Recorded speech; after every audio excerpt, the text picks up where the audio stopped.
नमस्कार दोस्तों, स्वागत है आपका हमारे YouTube चैनल डेली जी के डोज में। आज है 22 सितंबर और 22 सितंबर से करंट अफेयर्स के इतने इंपॉर्टेंट क्वेश्चंस हैं, हम लोग अपने इस वीडियो में डिस्कस किया जाएगा।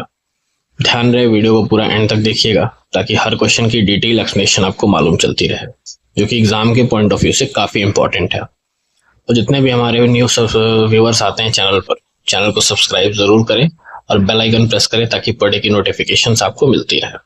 डेली 9 बजे आपकी क्लास स्टार्ट होती है और आज है 22 सितंबर, तो आज के दिन से नवरात्रि स्टार्ट है, तो सभी को हार्दिक शुभकामनाएं। तो शुरू करते हैं अपने सेशन को हम लोग।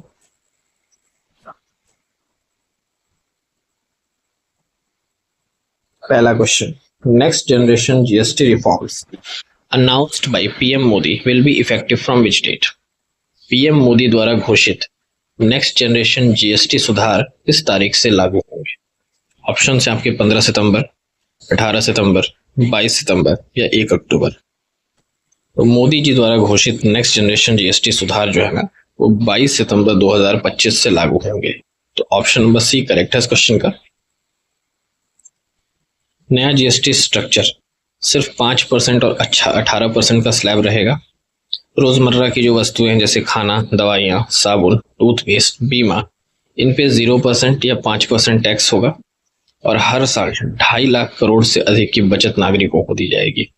एमएसएमईज और स्थानीय मैन्युफैक्चरिंग को बढ़ावा देने के लिए आत्मनिर्भर भारत के तहत किया गया है। अगला सवाल इंपॉर्टेंट क्वेश्चन है। अमित शाह ने श्री पारसमल बोहरा नेत्रहीन महाविद्यालय, इसका शिलान्यास किस शहर में किया है? Amit Shah laid the foundation stone of Shri Parasmal Bohra college for the blind in which city? Option है आपके जयपुर, जोधपुर, उदयपुर या अजमेर। तो अमित शाह जी द्वारा श्री पारसमल बोहरा नेत्रहीन महाविद्यालय का शिलान्यास जो है वो आपका माफ करिएगा, जोधपुर में किया गया है। तो करेक्ट ऑप्शन बी है इस क्वेश्चन का। अमित शाह ने जोधपुर राजस्थान में श्री पारसमल बोहरा नेत्रहीन महाविद्यालय और छात्रावास का शिलान्यास किया। पीएम मोदी ने दिव्यांग शब्द देकर विकलांग जनों को नया आत्मसम्मान और पहचान दी है। मोदी सरकार ने सुगम्य भारत अभियान के तहत 1314 भवन और 90 हवाई अड्डे दिव्यांगों के लिए सुगम्य बनाए। 2014 से पहले 7 लाख लोगों को ही कृत्रिम अंग मिले थे, जबकि मोदी सरकार ने 10 वर्षों में 31 लाख से अधिक को लाभ दिया है। बढ़ते हैं अगले सवाल पे। चुनाव आयोग ने हाल ही में कितनी पंजीकृत अपहचानी राजनीतिक पार्टियों का नियम उल्लंघन करने के कारण डिलीट किया है?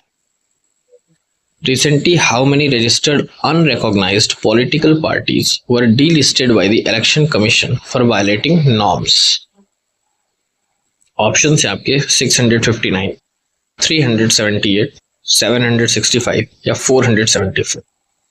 तो चुनाव आयोग ने हाल ही में 474 पंजीकृत अपहचानी राजनीतिक पार्टियों का नियम उल्लंघन के कारण उनको डिलीट कर दिया है। तो ऑप्शन नंबर डी करेक्ट है इस क्वेश्चन का। चुनाव आयोग ने 474 राजनीतिक पार्टियों को डिलिस्ट किया है। कारण क्या है? तो 2019 के बाद किसी भी चुनाव में भाग नहीं ले रहे थे, खाली खोल दिए थे अपना पार्टी, बस उसके बाद काम चल रहा था। पिछले 2 महीनों में कुल 808 पार्टियां डिलिस्ट हो चुकी हैं। 23 राज्यों और केंद्र शासित प्रदेशों की 359 पार्टियां अभी जांच के अधीन हैं, जिनका एनुअल अकाउंट्स न जमा करने पर मतलब इन पर जांच बैठा हुआ है। अगला सवाल, ई गवर्नेंस पर 28वां राष्ट्रीय सम्मेलन किस शहर में आयोजित हो रहा है? The 28th national conference on e governance is being held in which city? Option है आपके हैदराबाद, बेंगलुरु, विजयवाड़ा या विशाखापट्टनम। तो ई गवर्नेंस पर 28वां राष्ट्रीय सम्मेलन जो है वो आपका विशाखापट्टनम में आयोजित किया जा रहा है। तो ऑप्शन नंबर डी करेक्ट है इस क्वेश्चन का। 28वां राष्ट्रीय सम्मेलन एनसीईजी 22 से 23 सितंबर 2025 को विशाखापट्टनम आंध्र प्रदेश में आयोजित होगा। इसका विषय या थीम क्या है? तो विकसित भारत, सिविल सेवा और डिजिटल परिवर्तन। उद्घाटन करेंगे सीएम जो वहां के हैं एन चंद्रबाबू नायडू और केंद्रीय मंत्री डॉक्टर जितेंद्र सिंह। इसका आयोजन DARPG और मीट वाई आंध्र प्रदेश सरकार के सहयोग से कर रहा है। क्वेश्चंस में इसलिए बाइलिंगुअल लेकर आता हूं ताकि जो हिंदी कैंडिडेट्स हैं और इंग्लिश वाले कैंडिडेट्स हैं दोनों को इजी पड़े, बट डिस्क्रिप्शन में हिंदी में ही लेकर आता हूं। अगर आपको इंग्लिश में भी चाहिए होगा तो आप लोगों ने कमेंट बॉक्स में जरूर कमेंट करना है ताकि मैं उस पर विचार कर सकूं। क्वेश्चन नंबर 5 है, भारत अंतरराष्ट्रीय चावल सम्मेलन 2025 कहाँ आयोजित होगा? Where will the Bharat international rice conference BIRC 2025 be held? Option है आपके मुंबई, हैदराबाद, न्यू दिल्ली, चेन्नई। तो करेक्ट आंसर है आपका ऑप्शन नंबर सी, भारत अंतरराष्ट्रीय चावल सम्मेलन 2025 का आयोजन नई दिल्ली में हुआ है। BIRC 2025 30 और 31 अक्टूबर को भारत मंडपम नई दिल्ली में होगा। इसे दुनिया का सबसे बड़ा चावल सम्मेलन माना जा रहा है। इंपॉर्टेंट पॉइंट याद रखिएगा। उद्घाटन संदेश वाणिज्य एवं उद्योग मंत्री पीयूष गोयल ने दिया। उद्देश्य क्या है? तो किसानों का कल्याण, चावल की विविधता, गुणवत्ता का प्रचार और कृषि निर्यात दोगुना करने का विजन। अगला सवाल, समाज सुधारक श्री नारायण गुरु की 98वीं समाधि किस राज्य में मनाई गई है?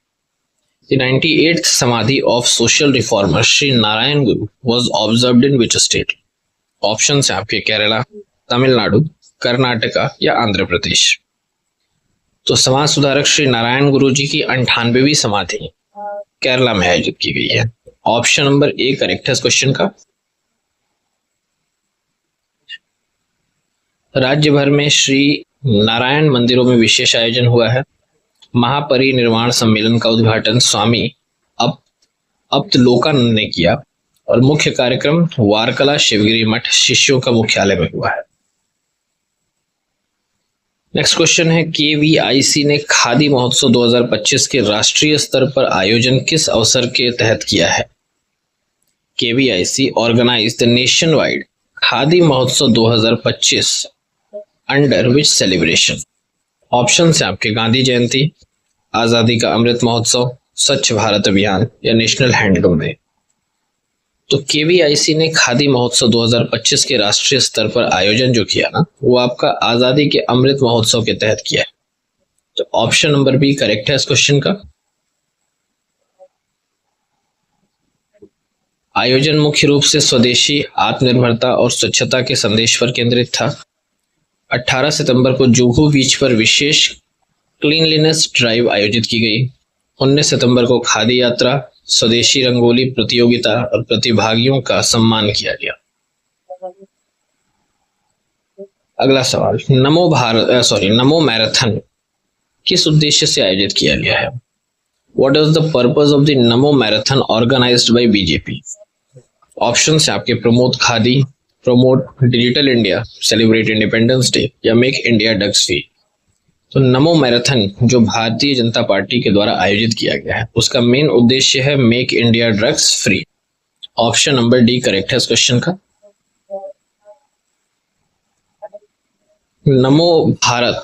मैराथन का आयोजन सेवा पर्व अभियान और PM मोदी के जन्मदिन के अवसर पर किया गया। इसका उद्देश्य क्या था? नशा मुक्त भारत बनाना। कोलकाता में यह दौड़ स्वामी विवेकानंद के घर से शुरू होकर नेताजी सुभाष चंद्र बोस की प्रतिमा पर समाप्त हुई। कार्यक्रम में प्रमुख उपस्थित लोग थे डॉक्टर सुकंता मजूमदार, शमीक भट्टाचार्य और इंद्रनील खन्ना। अगला सवाल, आनंद कुमार वेल कुमार ने किस खेल में भारत को पहला विश्व खिताब दिलाया है? इंपॉर्टेंट क्वेश्चन है, याद रखिएगा। अच्छा, इसका मैं इंपॉर्टेंट बोलता हूं ना तो इसका मतलब ये नहीं है कि इसके पहले जिसपे मैंने इंपॉर्टेंट नहीं बोला वो सब फर्जी क्वेश्चन है।